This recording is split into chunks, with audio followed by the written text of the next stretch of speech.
Hello student, myself Rachna Wala, प्रवक्ता भौतिक विज्ञान, diet Mathura. And today we are discuss about third unit second semester and our topic is work and energy. कार्य या ऊर्जा. आज हम निम्न पढ़ेंगे. नंबर 1 है कार्य की अवधारणा. सेकंड है कार्य का मात्रक. थर्ड है सामर्थ्य या शक्ति. फिफ्थ है ऊर्जा के विभिन्न स्वरूप. और 6 है यांत्रिक ऊर्जा एवं उसके प्रकार.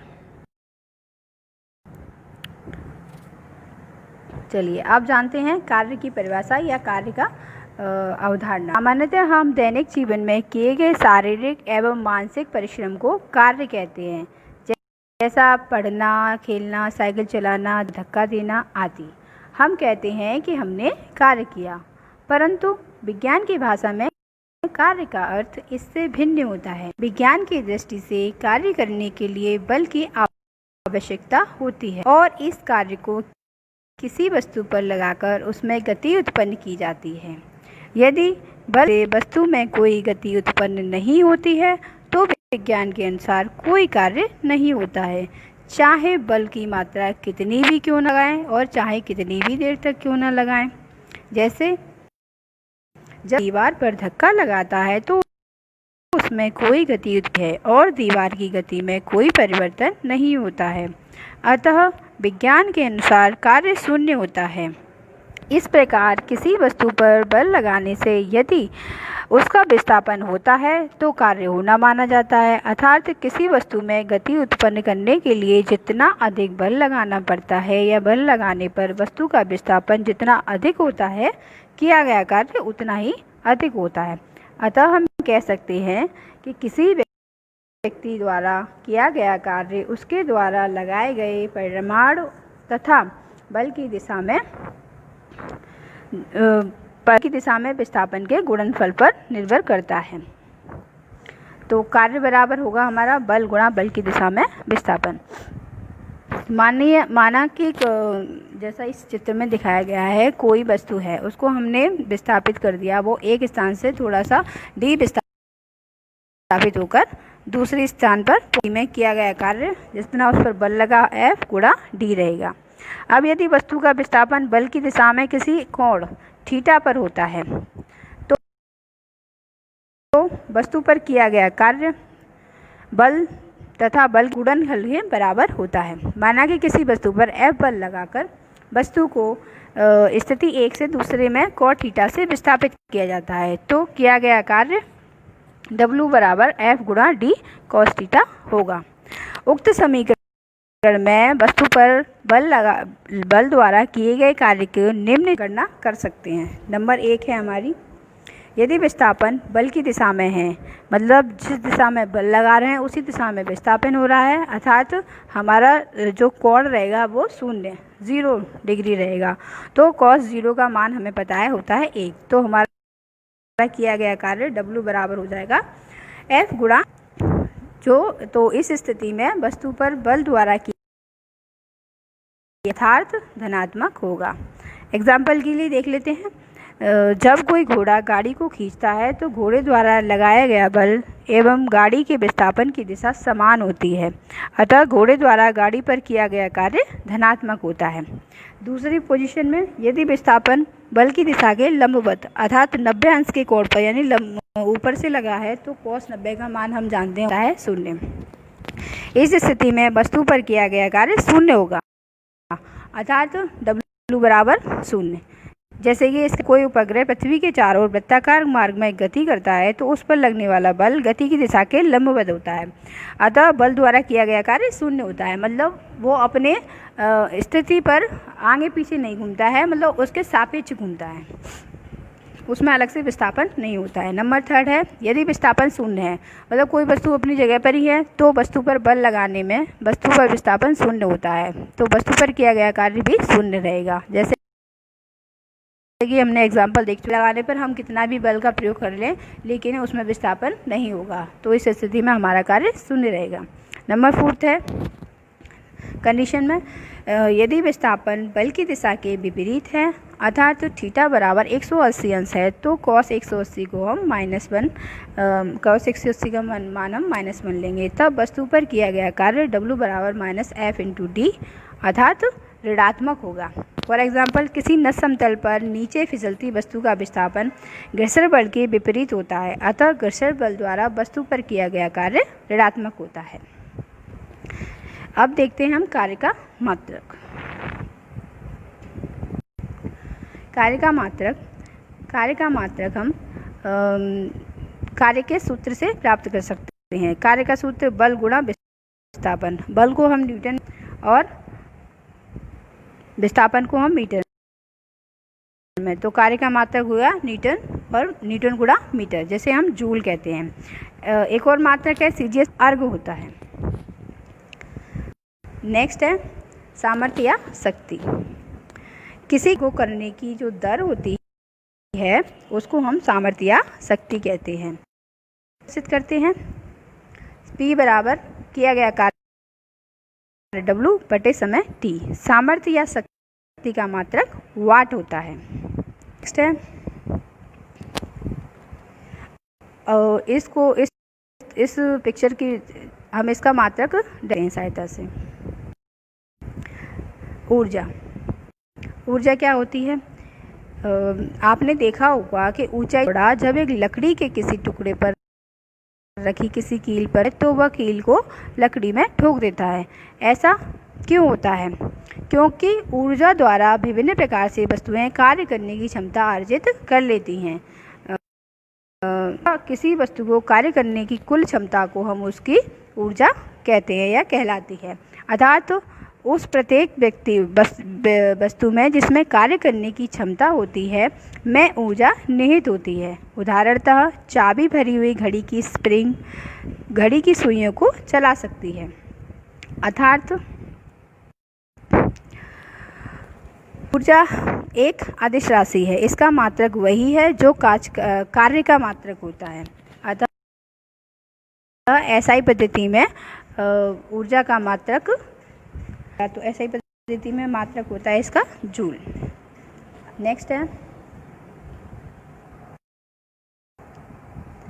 ऊर्जा के विभिन्न रूप इस प्रकार है। नंबर 1 यांत्रिक ऊर्जा, नंबर 2 ऊष्मीय ऊर्जा, नंबर 3 प्रकाशीय ऊर्जा, नंबर 4 चुंबकीय ऊर्जा, नंबर 5 विद्युत ऊर्जा, नंबर 6 ध्वनि ऊर्जा, नंबर 8 नाभिकीय ऊर्जा और नंबर 9 सौर ऊर्जा। अब हम इनके बारे में थोड़ा विस्तार से पढ़ेंगे। तो पहले हम देखते हैं यांत्रिक ऊर्जा क्या होती है। Mechanical energy. फॉर एग्जांपल आप देख लीजिए, अगर हम चाबी वाला एक खिलौना लें और इसे चाबी भरकर छोड़ दें तो खिलौना गति करने लगता है। ऐसा क्यों होता है? क्योंकि खिलौनों में चाबी तो स्प्रिंग में ऊर्जा संचित हो जाती है। स्प्रिंग में संचित इस ऊर्जा को हम यांत्रिक ऊर्जा कहते हैं। अपनी गति की अथवा आकृति के कारण जो ऊर्जा होती है उसे हम यांत्रिक ऊर्जा कहते हैं। यांत्रिक ऊर्जा 2 प्रकार की होती है। नंबर 1 स्थितिज ऊर्जा, नंबर 2 गतिज ऊर्जा, काइनेटिक एनर्जी। हम अब जानते हैं स्थितिज ऊर्जा क्या होती है। वह ऊर्जा जो वस्तु की स्थिति अथवा अवस्था के कारण उसमें निहित होती है स्थितिज ऊर्जा कहलाती है। यू द्वारा व्यक्त किया जाता है। स्थितिज ऊर्जा 2 कारणों से होती है। नंबर 1 गुरुत्व एवं दूसरी है प्रत्यास्थ। गुरुत्व जो पृथ्वी उस वस्तु पर लगाती है, प्रत्यास्थ वस्तु की खुद के कारण होते हैं। पड़े पत्थर को ऊपर उठाने में गुरुत्वीय बल के विरुद्ध कार्य करना पड़ता है। यह किया गया कार्य पत्थर में ऊर्जा के रूप में एकत्रित हो जाता है। इस ऊंचाई पर स्थित वस्तु में निहित ऊर्जा को गुरुत्वीय स्थिति है। इसे U द्वारा प्रदर्शित किया जाता है। वस्तु को h ऊंचाई तक उठाने में किया गया तो हमारी गुरुत्वीय स्थिति से ऊर्जा हो जाएगी W बराबर mg गुणा h। जैसे एक स्प्रिंग को दोनों सिरों से पकड़कर खींचिए, क्या होता है, स्प्रिंग लंबाई में बढ़ जाती है। अब स्प्रिंग को छोड़ दीजिए, आप देखेंगे कि यह अपने पूर्व आकार आ जाती है। ऐसा स्प्रिंग में स्थित उसकी स्थितिज ऊर्जा के कारण होता है। नेक्स्ट है हमारी गतिज ऊर्जा, ठीक, एनर्जी। ये क्या होती है? वह ऊर्जा जो वस्तु में अपनी गति के कारण निहित होती है गतिज ऊर्जा कहलाती है। जैसे किसी वस्तु से निकली गोली जब किसी लक्ष्य से टकराती है तो उसके अंदर धंस जाती है, जो कि उसमें उसकी गति के कारण निहित ऊर्जा द्वारा संभव होता है। गतिज ऊर्जा की माप गति की दिशा के विरुद्ध लगाए गए बल द्वारा किए गए कार्य से करते हैं। इसे संकेत के द्वारा प्रदर्शित किया जाता है। तो के बराबर हाफ mv स्क्वायर। अतः ऊर्जा उसकी चाल या वेग तथा द्रव्यमान पर निर्भर करती है। जैसे गिरता हुआ नारियल, गतिशील कार, लुढ़कता हुआ पत्थर, उड़ता हुआ हवाई जहाज, बहता हुआ पानी, बहती हुई हवा, दौड़ता हुआ खिलाड़ी आदि सभी में गतिज ऊर्जा। नेक्स्ट है हमारी ऊष्मीय ऊर्जा, थर्मल। वह ऊर्जा जो वस्तु के गर्म होने का या गर्माहट का बोध कराती है ऊष्मीय है। यह ऊर्जा पदार्थ गति के कारण उत्पन्न होती है। जैसे जब बीकर में जल को ढककर गर्म किया जाता है तो जल के अणुओं में गतिज ऊर्जा उत्पन्न हो जाती है। जल को जब हम देर तक गर्म करते हैं तब जल उबलने लगता है एवं ढक्कन ऊपर नीचे उठने और गिरने लगता है। ऐसा भाप यानी कि जल वाष्प की ऊष्मीय ऊर्जा के कारण होता है। इसे भाप ऊर्जा भी कहते हैं। ताप ऊर्जा से बड़े बड़े कार्य भाप ऊर्जा या ताप ऊर्जा भी कहते हैं, इससे बढ़ सकते हैं। जेम्स वॉट ने इस ऊर्जा का प्रयोग करके इनका आविष्कार किया। ईंधन द्वारा रेलगाड़ियां चलाई जाती हैं। इस ऊर्जा का इस प्रकार रूप ऊष्मीय ऊर्जा भी है। प्रकाशिक ऊर्जा, ऑप्टिकल एनर्जी। तो वह ऊर्जा जिसकी उपस्थिति में हम अन्य वस्तुओं को देख सकते हैं प्रकाशीय ऊर्जा कहलाती है। अर्थात यह ऊर्जा वस्तु पर पड़कर दृष्टि उत्पन्न करती है। जब कोई वस्तु या पदार्थ प्रतिदीप्ति अवस्था में होता है अर्थात गर्म होता है तो वह प्रकाश ऊर्जा देता है। जैसे एक विद्युत बल्ब में तंतु गर्म होकर प्रकाश देता है। प्रकाश की उपस्थिति में पौधे अपना भोजन बनाते हैं जिससे उनकी वृद्धि होती है। प्रकाश ऊर्जा का प्रयोग स्वचालित दरवाजों, बैंकों में प्रयोग होने वाले चोर वाले स्विचों आदि में किया जाता है। पृथ्वी पर सूर्य प्रकाशीय ऊर्जा का प्राकृतिक। नेक्स्ट है चुंबकीय ऊर्जा, मैग्नेटिक। दो चुंबकों में विजातीय ध्रुवों को पास लाते हैं तो वो परस्पर आकर्षित होते हैं और सजातीय ध्रुवों को पास लाते हैं तो वो एक दूसरे से दूर हट जाते हैं। इसी प्रकार जब एक चुंबक के लोहे के टुकड़ों को समीप लेके आते हैं तो उन्हें अपनी ओर आकर्षित करता है। इसका आशय यह है कि चुंबकों में कुछ ऊर्जा निहित होती है जिसके कारण उसमें गति उत्पन्न होती है या वे गति उत्पन्न कर सकते हैं। अतः इस ऊर्जा को चुंबकीय ऊर्जा कहते हैं। नेक्स्ट है विद्युत एनर्जी। विद्युत पंखे को विद्युत सॉकेट से जोड़कर स्विच ऑन करें, क्या देखेंगे आप देखेंगे कि स्विच ऑन करने पर पंखे के अंदर विद्युत धारा प्रवाहित होती है और पंखा घूमने लगता है। अतः दो सजातीय आवेशों से में चुंबक की तरह कुछ ऊर्जा के कारण उसमें गति उत्पन्न होती है। अतः विद्युत आवेशों में निहित ऊर्जा विद्युत ऊर्जा इलेक्ट्रॉन की गति के कारण होती है। Next sound energy. ऊर्जा का हमारे कानों को सुनने की संवेदना उत्पन्न करता है, ध्वनि ऊर्जा कहलाती है। यह माध्यम के कणों में कंपन जो गतिज ऊर्जा और स्थितिज ऊर्जा दोनों के रूप कारण होते हैं, इसे कंपन ऊर्जा भी कहते हैं। जैसे ढोलक के पर्दे पर चोट मारने से होते हैं और वह हमें ध्वनि के रूप में सुनाई देती है। इसी प्रकार वायलिन, गिटार, बीड़ा आदि यंत्रों में तारों में कंपन कराने से हमें ध्वनि। नेक्स्ट रासायनिक ऊर्जा क्या एनर्जी। जब कोई रासायनिक क्रिया होती है तो उसमें अवशोषित या निष्कासित ऊर्जा रासायनिक ऊर्जा कहलाती है। बैटरी या सेल में कुछ रासायनिक पदार्थ होते हैं जो एक दूसरे से क्रिया करते हैं, जिसके फलस्वरूप ऊर्जा उत्पन्न होती है, जिसको हम विभिन्न कार्यों में प्रयुक्त करते हैं। जैसे बैटरी या सेल का उपयोग टॉर्च में प्रकाश करने के लिए, ट्रांजिस्टर में ध्वनि के लिए। इसी प्रकार भोजन में भी रासायनिक ऊर्जा होती है। हमारा शरीर भोजन में इस ऊर्जा को पेशीय ऊर्जा के संचित कर लेता है, जिसका उपयोग हम खेलने, दौड़ने और विभिन्न कार्यों को करने में करते हैं। भाप के इंजन में कोयला, पेट्रोल इंजन में पेट्रोल तथा डीजल इंजन में डीजल का उपयोग ईंधन के रूप में होता है। कोयला, पेट्रोल, डीजल ये सभी भी ऊर्जा रासायनिक ऊर्जा के रूप में।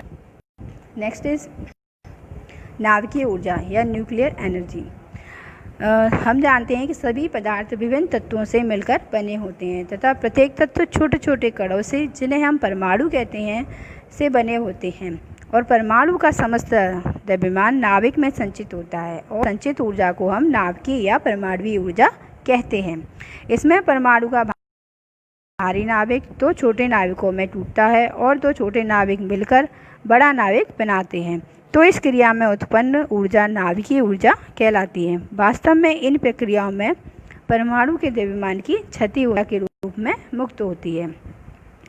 इस ऊर्जा का उपयोग विभिन्न कार्यों में किया जाता है, जैसे विद्युत उत्पादन, विस्फोट कराने के लिए, परमाणु बम आदि। नेक्स्ट है सौर ऊर्जा, सोलर एनर्जी।